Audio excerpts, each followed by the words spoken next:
Hello. Today's video is going to be on the condition. The condition that everybody is in. Everybody is birthed into the matrix, into the world, and we all have to fight the same battle. And so we need to identify what this condition is. What is our purpose here? And what are we trying to accomplish? What are we trying to overcome? Because this world is fallen. And there is an evil force that controls this world, and it's trying to pull you away from the Father, and it's done through the commandments. And we're going to see this again today. We have taught his name now we know his name, we know his son's name, we know the commandments, we know why we're supposed to follow them. That's what separates his children from the children of the world.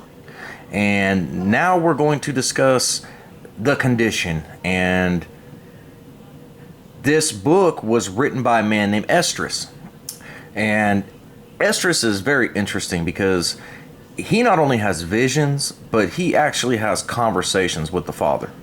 And these conversations are just amazing. And so we're just going to go through a couple of these conversations that he has. And the Father's going to explain to us exactly where the world is and what we need to do and what happens when we disobey. And it's plain, it's easy, very easy to understand, and there is a reason why they removed this book from your Bibles today. This is in the prophesied book, the 1611. We always read out of the prophesied book, and they removed it, and they did that for several reasons. And so we're just going to go right into it now, and we're going to start reading. And you're going to see that this is just an amazing book. If you've never read it, I highly suggest you read this book. You do not have to fear. It is recited by Yahushua in Matthew. He recites word for word right out of Esdras. I would have gathered you as a hen gathereth her chicks. That comes directly from Esdras.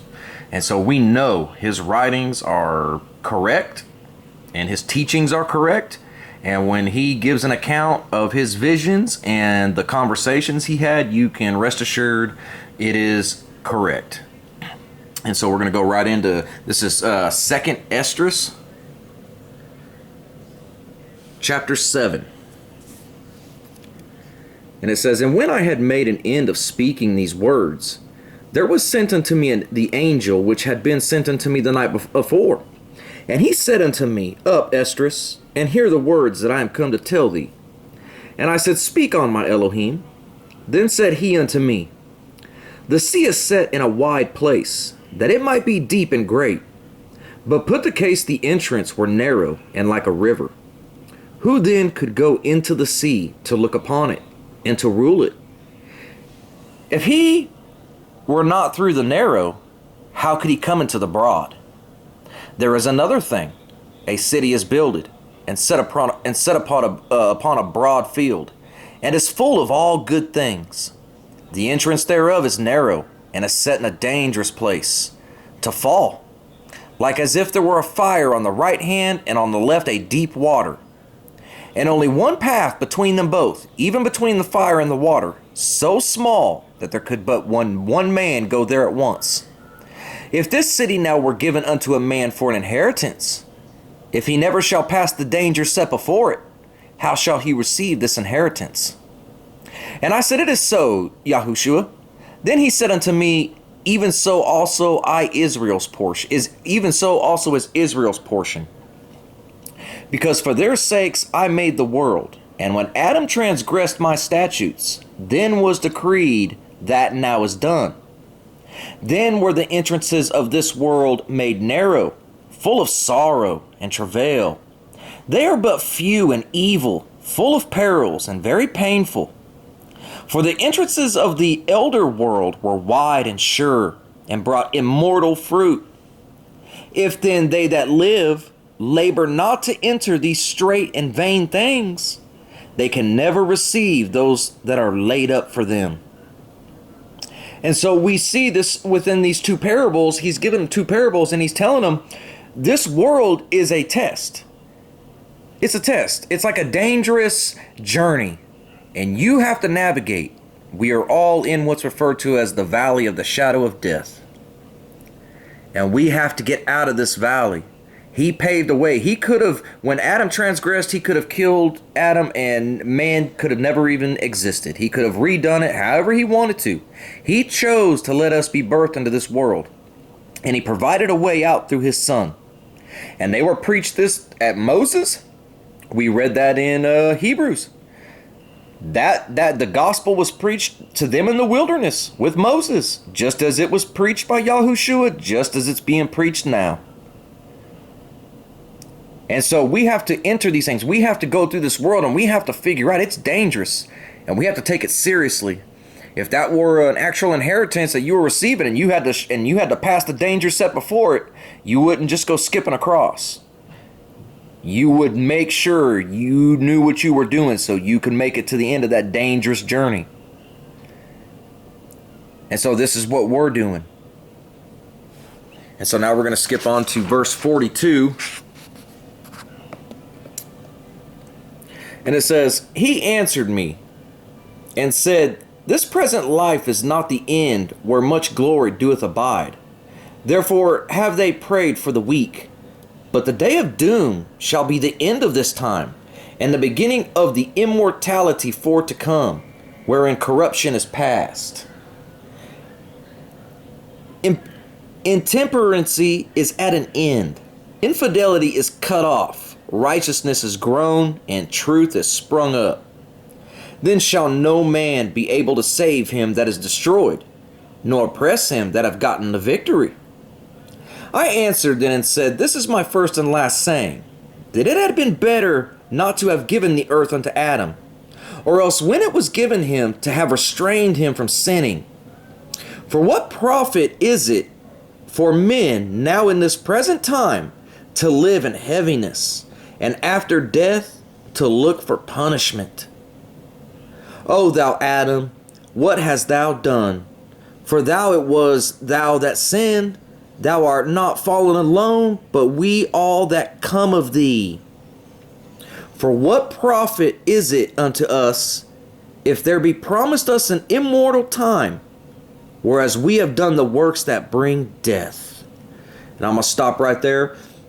That's so powerful. That is so powerful. And the Father said that, no man will be able to save anybody after they die. It's done, set, and sealed. And no man will be able to steal the people who get victory.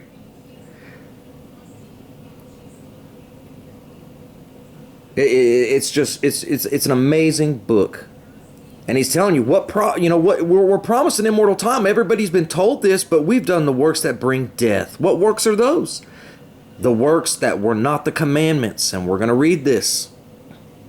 We're not following the commandments, and therefore, just as Moses said, choose life. Choose the commandments. If you don't, it's death. It says, And that there is promised us an everlasting hope, whereas ourselves being most wicked are made vain. And that there are laid up for us dwellings of health and safety, whereas we have lived wickedly. And that the glory of the Most High is kept to defend them which have led a weary life, whereas we have walked in the most wicked ways of all.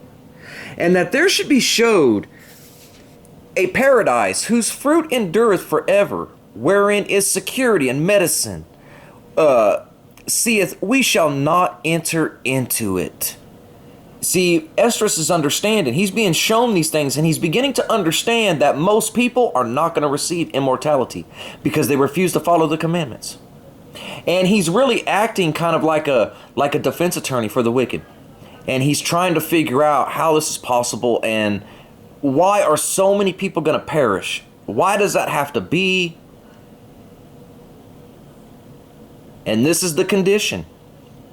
He says, For we have walked in unpleasant places, and that the face of them which have used abstinence shall shine above the stars, whereas our faces shall be blacker than darkness. Used abstinence, discipline. Discipline. They restrain from the things of the world. For while we lived and committed iniquity, we considered not that we should begin to suffer for it after death. You see, they were lied to too, just like we're lied to. You're saved by grace. You don't have to worry about anything. You don't have to do anything. That's the devil's message. And that's what he's telling you here. We lived in iniquity. We broke the law. We fooled ourselves. Our wicked hearts fooled us. And we did the works that bring death. We don't consider that after we die, we're going to suffer for these things. Then answered he me and said, this is the condition of the battle, which man that is born upon earth shall fight. He that be overcome, shall he suffer as thou hast said. But if he get the victory, he shall receive the thing that I say. For this is the life whereof Moses spoke of to the people while he lived, saying, choose thee life, that thou mayest live. Nevertheless they believed not him, nor yet the prophets after him, no, nor me, which have spoken unto them, that there should not be such heaviness in their destruction, as shall be joy over them that are persuaded to salvation. Wow, persuaded to salvation. You see that?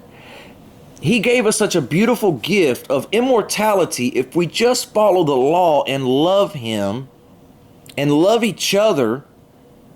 And he has to persuade us to salvation. He had to persuade me. Over 30 years, I lived my life as I wanted to. Now, I didn't care one bit about the commandments. I didn't care one bit about him. I cared about myself. But now I see. Now I see. I see the trap. I see the lie. So now we're going to go to chapter 9.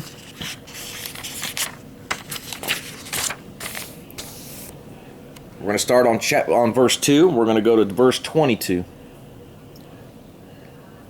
It says, then shalt thou understand that it is the very same time wherein the highest will begin to visit the world which he made. And that goes to the first video I made. I told you, he showed us his work and had us prepare it. Sion is waiting, and I'm going to show you about Sion here at the end of this video for his children. But he is going to begin to visit the world, and he's already here. He's been here. His spirit is all over the world, but make no mistake about it, he's actually here. He's been in this mountain, and we've been sinning and defiling the land for 400 years. He's about to wake up with 10 commandments. Therefore, when there shall be seen earthquakes and uproars in the people in the world, then shalt thou well understand that the Most High spoke of those things from the days that were before thee, even from the beginning. For like as all that is made in the world hath a beginning and an end, and the end is manifest, even so the times also of the highest have plain beginnings in wonders and powerful works, and endings and effects and signs. And so he's telling us at the beginning was powerful works, you know, the water splitting up and splitting in half and all the plagues and all those things. At the end, you're going to see effects and signs. Like the Ark of the Covenant coming out of the Ozark Mountains, which nobody can believe. It's not possible. It's not possible that the Father could make that happen. Well, you're all going to see that it's more than possible. It's reality. And everyone that shall be saved shall be able to escape by his works and by faith. There you go, faith and works. You're not justified by faith, by grace through faith, and not the deeds of the law. Oh, no, no, no. It's just as James said. For show me thy faith, and show me thy works, and I'll show you my faith by my works, the commandments. And everyone that shall be saved shall be able to escape. Escape what? Escape death. Escape the valley of the shadow of death, the world, by his works, by if you follow the commandments or not.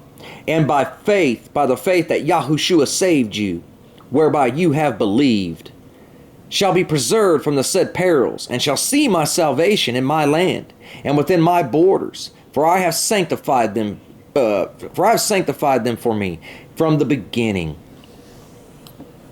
Oh, I went the wrong way. Yep. Sorry about that. Okay. Then shall they begin to be in a pitiful case, which now have abused my ways. And they that have cast them away despitefully shall dwell in torments. For such as in their life have received benefits and have not known me. There you go. He gives benefits to everybody. You could be wicked. You could be holy. He's pouring his benefits out on everybody, even if you don't know him. So you could think that you're receiving a blessing or a prayer being answered, but that does not mean you know him. And they that have loathed my law, while they had yet liberty, and when as yet place of repentance was open unto them, understood not, but despised it. The same must know it after death, by pain. That's powerful. The law, they loathe the law, the commandments. You must follow the commandments while you have liberty. While they had yet liberty. And when as yet place of repentance was open unto them, they didn't understand. My people perished due to lack of knowledge. But they despised it. They despised the notion of having to follow the commandments. That's what you're taught in your churches. They don't follow the commandments. They can't tell you, yes, we proclaim the commandments, because they break the Sabbath. They have graven images. They proclaim false names. They follow heathen statutes like Christmas and Easter. All of these things. They're going to know it after, by pain. And therefore be thou not curious how the ungodly shall be punished and when. But inquire how the righteous shall be saved, whose the world is, and for whom the world is created. Then answered I and said, I have said before, and now do speak, and will speak it also hereafter, that there be many more of them which perish, than them which shall be saved. Yep, it's few. Only the few. Like as a wave is greater than a drop. And he answered me, saying, like as the field is, so also is the seed. As the flowers be, such are the colors also. Such are the workmen is, such also is the work. And as the husband is himself, so is his husbandry also. For it was the time of the world. And now when I prepared the world, which was not yet made, even for them to dwell in that now live, no man spoke against me. And he's telling you, before I prepared the world, I went to everybody and asked them, and no man said, don't create me. No man said, don't create me. For then everyone obeyed. But now the manners of them which are created in this world that is made are corrupted by a perpetual seed, and by a law which is unsearchable, rid themselves. That's right, the law is unsearchable. We're constantly trying to press them to perfection. You are constantly going to learn new things about the law if you just enter into it and don't rid yourself from it. Psalm says that the law is light, the law is pure, the law is perfect. It converts the soul. We read how it makes us friends and prophets. The enemy don't want us to know this. He says, so I considered the world, and behold, there was peril, because of the devices that were come into it. And I saw and spared it greatly, and have kept me a grape of the cluster, and a plant of a great people. Let the multitude perish then, which was born in vain, and let my grape be kept in my plant, for with great labor have I made it perfect. The Father's telling you how he sees it. And it doesn't matter how you see it, it's how he sees it. And according to him, he says, let the multitude perish then, which were born in vain. If you don't want to listen to him and you don't want to follow the commandments, listen, that's on you. That is going to be on you. But it's not going to end well for you. It's not going to end well. And so now we're going to go to 2nd Esdras chapter 2, because here he has a vision. And it is an amazing vision. And it's a vision that is going to come to pass soon. Much sooner than we think. And this is 2nd Esdras chapter 2. And we need to keep in mind what has been shown to us. We were shown where the Ark of the Covenant is, and it resides in a mountain called Mount Sion. It's right here in the Ozark Mountains. Mount Sion was Mount Nebo, and it became over here in the Ozark Mountains when they moved it and left a map in the 1611. And you can watch that video. It's undeniable. It's just waiting on the world to wake up. And this is what he says he saw. He saw a vision of the end times. The end times. This is what he's seen at the very end. And it says, I, Esdras, saw upon the Mount Sion a great people whom I could not number. And they all praised Yahushua with songs. And in the midst of them there was a young man of a high stature, taller than all the rest. And upon every one of their heads he set crowns, and was more exalted, which I marveled at greatly. So I asked the angel and said, Sir, what are these? He answered and said unto me, These be they that have put off the mortal clothing, and put on the immortal, and have confessed the name of Elohim. Now are they crowned, and receive alms. And so Esdras is seeing Yahushua and all these people, so many people, he can't even number them. And Yahushua is crowning these people because they have shed off the mortal clothing and put on the immortal.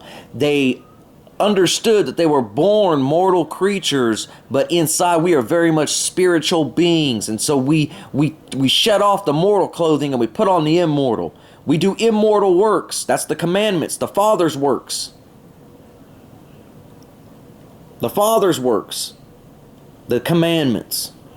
And when you do that, you're shedding off your mortal clothing, your fleshly desire, and you're diving into the spiritual. And he says, Then said I to the angel, What young person is it that crowneth them, and giveth them alms in their hands? So he answered and said unto me, It is the Son of Elohim, who they have confessed in the world. Then began I greatly to commend them, that stood so stiffly for the name of Yahushua. That's right, a name. We're standing stiff. It was given to us from heaven. And when that Ark of the Covenant comes back, you're going to see all these teachings that I'm showing you here are going to be correct. They're right in front of your face. Cannot be denied. You even go to the book of Revelation. We go to the book of Revelation. We're going to go to chapter 21. This is at the very end. This is the very end. This is when everything is being judged. There's only 22 chapters. We're on chapter 21. And he sees a new heaven coming down and a new earth, for the first heaven has passed away. It says, And Elohim shall wipe away all tears from their eyes, and there shall be no more death, neither sorrow, nor crying, neither there shall be any more pain, for the former things are passed away. And he that sat upon the throne said, Behold, I make all things new. And he said unto me, Write, for these words are true and faithful. And he said unto me, It is done. I am Alpha and Omega, the beginning and the end. I will give unto him that is athirst of the fountain of the water of life freely.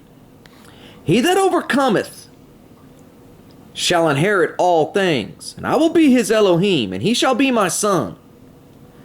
But the fearful and unbelieving and the abominable and murderers and whoremongers and sorcerers and idolaters and all liars shall have their part in a lake which burneth with fire and brimstone, which is the second death. He that overcometh. We see that at the very beginning of Revelation. You see, the message has never changed. The message has never changed. This is chapter 2 at the end. But that which you have already hold fast till I come. He that overcometh and keepeth my works unto the end, to him will I give power over the nations.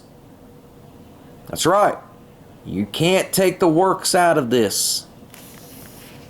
You can't take the works out of this. The works are the Father. He is the commandments. That's what makes us. Without the commandments, He turns His face from us. In the commandments, I'm just flipping through pages. Ecclesiastics.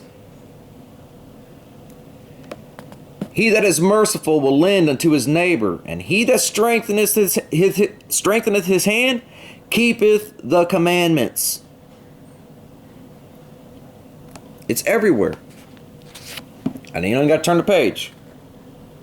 Remember the commandments, and bear no malice to thy neighbor. Remember the covenant of the highest. It's everywhere. They lie to us. And we need to start understanding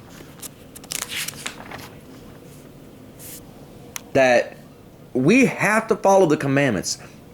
There is just no other way, and we should want to, because once you begin to, it begins to convert your soul, and you're no longer doing it because you're being told to, or because you're scared that that's the only way that you're gonna, make it to heaven is by following the truth, which is faith and works. But you're doing it because that's who you are. You don't want to commit adultery in your heart because that's not who you are. You have been reborn. You're cured through the Word, through His law. It says, and He answered me, saying, the Most High hath made this world for many, but the world to come for few. I will tell thee a similitude, Esdras, as when thou askest the earth, it shall say unto thee, that it giveth much mold, whereof earthen vessels are made, but little dust that gold cometh of. Even so is the course of this present world. There be many created, but few shall be saved. So answered I and said, swallow then down, O my soul, understanding, and devour wisdom. You see, Esdras he's pouring his heart out here. He understood the condition. He's beginning to truly understand what's happened to the world. And there's an evil seed. And for some reason, we want to listen to the evil seed and we want to discard the good seed. And we fool ourselves by saying, here, I do some good deeds, but in my heart, I'm just as corrupt as can be. And I haven't even tried to find Him. I haven't tried to search for the name. I haven't tried any of these things. You're not going to receive immortality. And I love it. That's why I'm telling you this. And we're going to start diving deeper and deeper, deeper and deeper. But, this is it. I mean, I'm coming right over here and look what it says. Nevertheless, they were not obedient unto Him, but spoke against Him, and imagined vain things, and deceived themselves by their wicked deeds, and said to the Most High that He is not, and knew not His ways. But His law have they despised, and denied His covenants. In His statutes have they not been faithful, and have not performed His works, the commandments. We have not been faithful. And therefore, Esdras, for the empty are empty things, and for the full are full things. I hope we can begin to understand. I pray that you watch this and you begin to understand what's been done. I love you guys. In Yahushua's name, amen.